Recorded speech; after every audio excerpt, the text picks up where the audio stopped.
Welcome to intellectuals Avenue. आज हम William Shakespeare की सोनेट नंबर 12 डिस्कस करेंगे, जिसकी फर्स्ट लाइन है when I do count the clock that tells the time, यानी जब मैं घड़ी की जानिब देखता हूँ जो कि मुझे वक्त बताती है।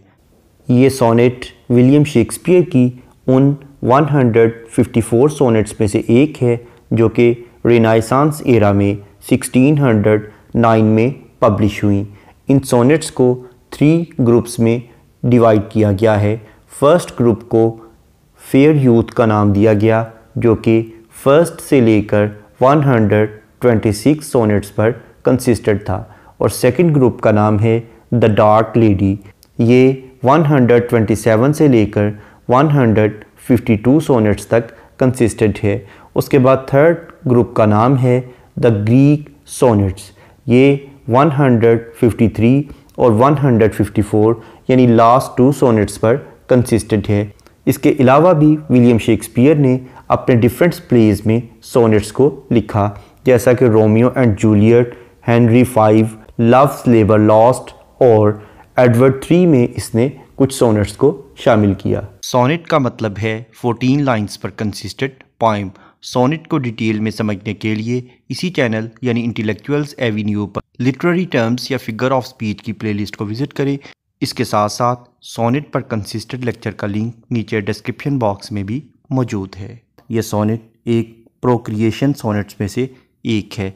प्रोक्रिएशन सोनेट्स उन सोनेट्स को कहते हैं जिसमें यूथ को एड्रेस करते हुए ये बताने की कोशिश की गई है कि वो अपनी नस्ल को ज़्यादा से ज़्यादा आगे बढ़ाएं, ताकि उनके रिप्रेजेंटेटिव उनकी सक्सेसर जनरेशन की शक्ल में इस दुनिया में कायम रह सकें।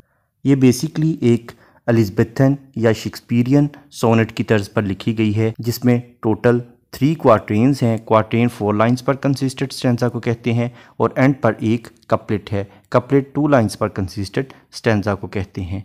इसमें पॉइंट ने हमें यही बताने की कोशिश की है कि जो वक्त है वो हर चीज़ को मिटा देता है, लेकिन हमें चाहिए कि हम अपनी नस्ल को आगे बढ़ाएं, ताकि जब हम इस दुनिया से रुखसत हो जाएं तो वो हमारे रिप्रेजेंटेटिव इस दुनिया में मौजूद हों। अब हम आते हैं इस पोएम के टेक्स्ट की जानिब। पार्ट कहता है when I do count the clock that tells the time, जब मैं उस घड़ी को देखता हूँ जो कि मुझे वक्त बताती है, and see the brave day, और मैं उस बहादुर दिन को देखता हूँ, संक इन हिडियस नाइट, जो कि बहुत ही मनहूस किस्म की, बहुत ही ज़्यादा बेरौनक किस्म की, बहुत ही ज़्यादा मकरूह और ख़ौफनाक किस्म की रात में तब्दील हो जाता है। यानी वो दिन एक मनहूस और मकरूह रात में तब्दील हो जाता है। When I behold the violet past prime, जब मैं वायलेट के फूल को देखता हूँ जिसका बहुत ही शानदार और कीमती वक्त गुजर चुका हो, एंड सेबल कर्ल्स, और स्याह रंग के जो बाल थे, कर्ल वाले बाल थे, all silvered over with white, वो सफ़ेद रंग के बालों के साथ तब्दील हो जाएं। यानी जो जवानी में लोगों के बाल स्याह होते हैं और उनमें कर्ल्स होते हैं, वो बुढ़ापे के आते ही सफ़ेद रंग के हो जाते हैं और बालों में चांदी आ जाती है। यानी जैसे हर चीज़ का वक्त गुजरता है, दिन रात में तब्दील हो जाता है, वायलेट के खूबसूरत फूल उन पर भी बुढ़ापा आ जाता है। इसी तरह से ही इंसान के जो करली बाल होते हैं वो भी सुरमई रंग के हो जाते हैं या सफ़ेद हो जाते हैं। व्हेन लॉफ्टी ट्रीज़, जब अजीमुल मर्तबत आला शान वाले दरख्त, आई सी बैरन ऑफ लीव्स, मैं देखता हूँ कि उन पर भी ख़ज़ां आ जाती है और वो बंजर हो जाते हैं। विच अर्स्ट, यानी इसका मतलब है इससे पहले from head did canopy the heard, canopy का मतलब है शामियाना या टेंट, और हर्ड का मतलब है भेड़ों और बकरियों वगैरह का रेवड़, यानी उनका ग्रुप। तो ये एक ऐसा दरख्त था जो कि एक वक्त ऐसा था कि ये भेड़ बकरियों के लिए कैनोपी का काम दे रहा था, और ये उनके ऊपर साइबा बनकर उन्हें धूप से बचाने के लिए छत का काम दे रहा था। लेकिन एक वक्त आया, दरख्त को भी ज़वाल आ गया। जैसे ही ख़ज़ां का मौसम आया उसके पत्ते झड़ गए। And summer's green all girded up in sheaves, और मौसम गर्मा में जो सब्ज़ा था उस सारे के सारे सब्ज़े को काट लिया गया और उसे एक गट्ठे की शक्ल में लपेट दिया गया, ताकि उसे फसलों से ले जाया जा सके, और वो फसल मुकम्मल तौर पर वीरान हो गई। Borne on the bier with white and bristly beard. और बिल्कुल उस फसल में ऐसे ही चंद एक तिनके रह गए जैसा कि किसी शख्स की दाढ़ी के ऊपर सफ़ेद रंग के बिल्कुल खुरदरे और लंबे नोकदार किस्म के बाल आ जाते हैं। जैसा कि एक वक्त होता है जब इंसान की दाढ़ी बिल्कुल स्याह और घनी होती है, लेकिन एक वक्त आता है वो बिल्कुल सफ़ेद हो जाती है और उसके बाल बहुत ही खुरदरे से और बहुत ही रफ़ हो जाते हैं। इसी तरह से जब फसल को खेतों में से काट लिया जाता है तो खेत की हालत भी बिल्कुल वैसी ही हो जाती है। Then of thy beauty do I question make. फिर मैं तुम्हारी खूबसूरती के बारे में तुमसे ये सवाल पूछता हूँ that thou among the wastes of time must go, कि तुम भी इस वक्त के दायरे में बह जाओगे। ये वक्त ज़ाया हो जाएगा और तुम भी इस वक्त के दायरे में बैठकर इस वक्त के साथ तुम भी ज़ाया हो जाओगे। Since sweets and beauties do themselves forsake, क्योंकि ए इंसान आज तो तुम खूबसूरत हो लेकिन वक्त किसी का साथ नहीं देता। एक वक्त आएगा जो तुम्हारी खूबसूरती है और जो तुम्हारी दिलकशी है ये तुम्हारे साथ धोखा कर जाएंगी, ये तुम्हारे साथ बेवफाई कर जाएंगी और तुम भी वक्त के धारे में बह जाओगे। क्योंकि वक्त नहीं रुकता तो इसलिए वक्त के साथ साथ खूबसूरती और दिलकशी भी नहीं रुकेगी, वो भी तुम्हारे साथ फॉरसेक कर जाएगी यानी बेवफाई कर जाएगी, तुम्हें धोखा दे जाएगी। And die as fast as they see others grow, और जैसे तुम दूसरे लोगों को बढ़ते हुए देखते हो कि उनकी उम्र पुख्ता होती है और वो इस दुनिया से रुखसत हो जाते हैं, इसी तरह से इतनी ही तेज़ी के साथ तुम भी इस दुनिया से रुखसत हो जाओगे।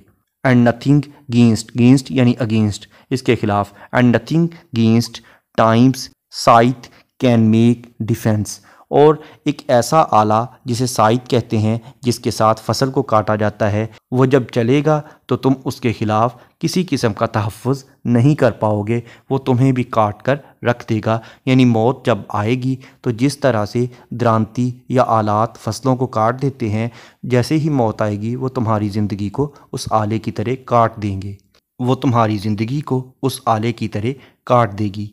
सेव ब्रीड, इसलिए बेहतर है कि तुम अपनी नस्ल को बढ़ाओ और उसे महफूज रखो, अपनी नस्ल को पैदा करो और अपनी सक्सेसर जनरेशन को ज़्यादा से ज़्यादा बढ़ाने की कोशिश करो।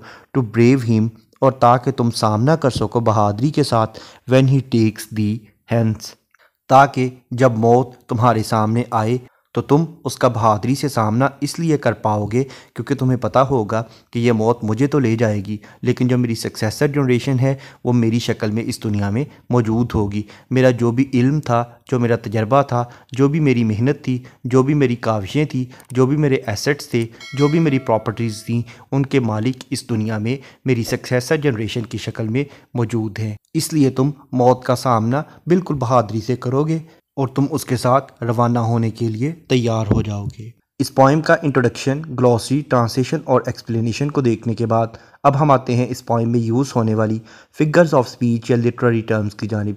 सबसे पहले हम देखते हैं मीटर। इस पोइम में आइम्बिक पेंटामीटर यूज़ किया गया है, यानी इसमें टोटल 5 फीट हैं, यानी 10 सिलेबल्स हैं। फर्स्ट सिलेबल अनस्ट्रेस्ड, दूसरा स्ट्रेस्ड, तीसरा फिर अनस्ट्रेस्ड, चौथा स्ट्रेस्ड। इसी तरह से ये ऑनवर्ड्स सिलसिला चलता है। नेक्स्ट है राइम स्कीम। इस पोइम की राइम स्कीम है A B C D E F G G, यानी फर्स्ट और थर्ड लाइंस आपस में राइम्ड हैं, सेकंड और फोर्थ लाइंस आपस में राइम्ड हैं, फिफ्थ और सेवन्थ लाइंस आपस में राइम्ड हैं, सिक्स्थ और एट्थ लाइन आपस में राइम्ड हैं, 9th और 11th लाइंस आपस में राइम्ड हैं, 10th और 12th लाइंस आपस में राइम्ड हैं, जबकि लास्ट 2 लाइंस यानी 13th और 14th लाइंस आपस में राइम्ड हैं। जैसा कि फर्स्ट लाइन का लास्ट वर्ड है टाइम, थर्ड लाइन का लास्ट वर्ड है प्राइम, टाइम प्राइम। इसी तरह से सेकंड लाइन का लास्ट वर्ड है नाइट और फोर्थ लाइन का लास्ट वर्ड है वाइट, नाइट वाइट। इसी तरह से leaves, sheaves, herd, bier, make, forsake, go, grow, defence और हेंस। नेक्स्ट है पर्सोनिफिकेशन। पर्सोनिफिकेशन का मतलब है to give human traits to the non living things, यानी बेजान चीज़ों को जानदारों की खसूसियात अता करना।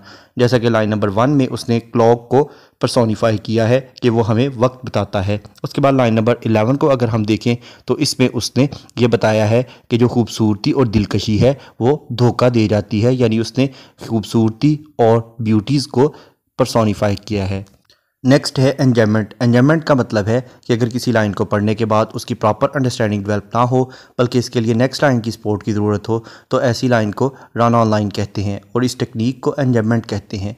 इसके बरक्स अगर किसी लाइन को पढ़ने के बाद उसकी प्रॉपर अंडरस्टैंडिंग डेवलप हो जाए तो ऐसी लाइन को एंड स्टॉप लाइन कहते हैं। अब हम आते हैं वापस रन ऑन लाइन की जानिब।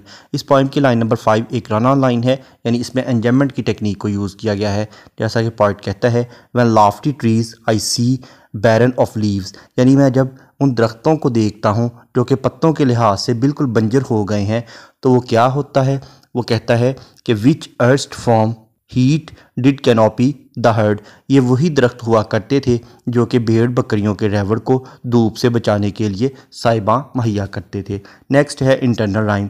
इंटरनल राइम का मतलब है कि अगर पोइट एक ही लाइन में 2 या 2 से ज़्यादा राइम्ड वर्ड यूज़ करे तो उसे इंटरनल राइम कहते हैं। जैसा कि लाइन नंबर 1 में व्हेन टेल्स, लाइन नंबर 5 में व्हेन बैरन, लाइन नंबर 5 में again trees leaves, line number 6 पे विच डिड, लाइन नंबर 7 में ग्रीन शीव्स, लाइन नंबर 9 में देन क्वेश्चन। नेक्स्ट है मेटाफर। मेटाफर का मतलब है किसी क्वालिटी की बेस पर किसी चीज़ को उससे बेटर या वर्स चीज़ डिक्लेयर कर देना। जैसा कि लाइन नंबर 8 को अगर हम देखें तो इसमें वो कहता है borne on the bier with white and bristly beard, यानी इसका मतलब है कि पोइट इंसान के बढ़ापे के लिए वाइट एंड ब्रिस्ली बियर्ड का मेटाफर यूज़ कर रहा है। नेक्स्ट है सिमिली। सिमिली का मतलब है to compare two different things on the base of same traits, यानी 2 या 2 से ज़्यादा चीज़ों का एक जैसी सिफात की बेस पर मुआवजा करना। जैसा कि लाइन नंबर 11 और 12 को अगर हम देखें तो इसमें पोइट ने इंसान की मौत का दूसरे इंसानों की मौत के साथ मुआवजा किया है कि जिस तरह से उनकी ज़िंदगी बड़ी तेज़ी से गुजर गई इसी तरह से तुम्हारी भी ज़िंदगी बहुत तेज़ी से गुजर जाएगी और तुम्हारी खूबसूरतियाँ जो हैं और दिलकशी जो है वो तुम्हारे साथ धोखा कर जाएंगी, तुम्हारे साथ बेवफाई कर जाएंगी। नेक्स्ट है एनाफोरा। एनाफोरा का मतलब है बिगिनिंग ऑफ 2 और more than 2 lines with the same word, यानी 2 या 2 से ज़्यादा लाइनों का एक ही लफ्ज़ से शुरू होना। जैसा कि इस पोइम के लाइन नंबर 12 और 13 ये दोनों एंड से स्टार्ट हो रही हैं। नेक्स्ट है जक्सटापोजिशन। इसका मतलब है कि 2 ओपोजिट बातों को बयान करना, यानी जैसा कि लाइन नंबर 2 में वो एक तरफ तो ब्रेव डे का जिक्र करता है और दूसरी तरफ हिडियस नाइट का जिक्र करता है। एक तरफ ब्रेव डे है और दूसरी तरफ हिडियस नाइट है। नेक्स्ट है कायुरा। कायुरा का मतलब है कि अगर पोइट किसी लाइन में पॉज या ब्रेक लेने के लिए कोई पंक्चुएशन मार्क यूज़ करे तो उसे कायुरा कहते हैं। जैसा कि लाइन नंबर 12 में सेव ब्रीड के बाद कॉमा यूज़ किया गया है। नेक्स्ट है एलिट्रेशन। एलिट्रेशन का मतलब है बिगिनिंग ऑफ 2 और more than 2 words in the same line with the same letter और साउंड, यानी एक ही लाइन में 2 या 2 से ज़्यादा अल्फाज का एक ही हरफ या एक ही आवाज़ से शुरू होना। जैसा कि लाइन नंबर 1 में काउंट, क्लॉक, ये दोनों वर्ड्स सी लेटर से स्टार्ट हो रहे हैं। उसके बाद लाइन नंबर 1 में again tells time, line number 2 में सी संक, लाइन नंबर 3 में पास्ट प्राइम, लाइन नंबर 4 में सेबल सिल्वर्ड, लाइन नंबर 5 में लॉफ्टी लीव्स, लाइन नंबर 6 में हीट हर्ड, लाइन नंबर 8 में borne bier bristly beard, line number 9 में देन दाए, line number 11 में since sweets, line number 14 में ब्रीड ब्रेव। नेक्स्ट है consonance. Consonance का मतलब है use of same consonant letter in the different words of the same line, यानी एक ही लाइन के मुख्तलिफ अल्फाज में एक ही कॉन्सोनेंट लेटर का इस्तेमाल करना। जैसा कि लाइन नंबर 1 में काउंट दैट, इन दोनों वर्ड्स के एंड पर टी लेटर यूज़ हुआ है जो कि कॉन्सोनेंट है। उसके बाद लाइन नंबर 2 में and sunk in night, line number 3 में वायलेट पास्ट, लाइन नंबर 6 में डिड हर्ड, लाइन नंबर 7 में ग्रीन इन, लाइन नंबर 9 में देन क्वेश्चन। नेक्स्ट है एसोनेंस। एसोनेंस का मतलब है use of same vowel letter in the different words of the same line, यानी एक ही लाइन के मुख्तलिफ अल्फाज में एक ही वावल लेटर का इस्तेमाल करना। जैसा कि लाइन नंबर 1 में वैन टेल्स, इन दोनों में ई लेटर यूज़ हुआ है जो कि एक वावल है। उसके बाद लाइन नंबर 5 में वैन बैरन, लाइन नंबर 5 में अगेन ट्रीज सी, लाइन नंबर 6 में विच डिड। इसके अलावा पोइट ने बहुत से इमेजेस भी यूज़ किए हैं जैसा कि clock, hideous night, violet, sable curls, lofty trees, barren of leaves, canopy, herd, summer's green, sheaves, bristly beard, scythe. इसके अलावा पोइट ने अपनी स्टेटमेंट को प्रूव करने के लिए बहुत ज़्यादा हाइपरबोली यानी बहुत ज़्यादा एग्जैजरेशन या मुबालगा आराई का सहारा लिया है। इसके बाद अगर हम इस पोइम के थीम को देखें तो इसमें पोइट ने यही बताने की कोशिश की है हमें चाहिए कि अगर हम इस दुनिया में मरने के बाद अपना नाम ज़िंदा देखना चाहते हैं तो हमें चाहिए कि हम अपनी नस्ल को बढ़ाएं और अपने तमाम उलूम, अपने तमाम तजर्बात, अपने तमाम हुनर और अपने तमाम फ़नून अपनी सक्सेसर जनरेशन को ट्रांसफ़र करें ताकि हम इस दुनिया से जब जाएँ तो हम सुरख रूह होकर जाएँ और हमें इस बात का यकीन हो कि हमारे हुनर को, हमारे इल्म को ज़िंदा रखने वाली हमारी सक्सेसर जनरेशन इस दुनिया में मौजूद है। यहाँ पर यह पोइम इख्तिताम पजीर हुई। विलियम शेक्सपियर की दीगर सोनेट्स और पोइम्स को डिटेल में समझने के लिए इसी चैनल यानी इंटेलेक्चुअल्स एवेन्यू पर विलियम शेक्सपियर की प्लेलिस्ट को विज़िट करें। इसके अलावा जिन लिटरेरी टर्म्स का जिक्र इस पोइम में किया गया है उन तमाम टर्म्स को डिटेल में समझने के लिए लिटरेरी टर्म्स की प्लेलिस्ट को विज़िट करें। इन दोनों प्लेलिस्ट का लिंक नीचे डिस्क्रिप्शन बॉक्स में मौजूद है। Thank you for attending this lecture.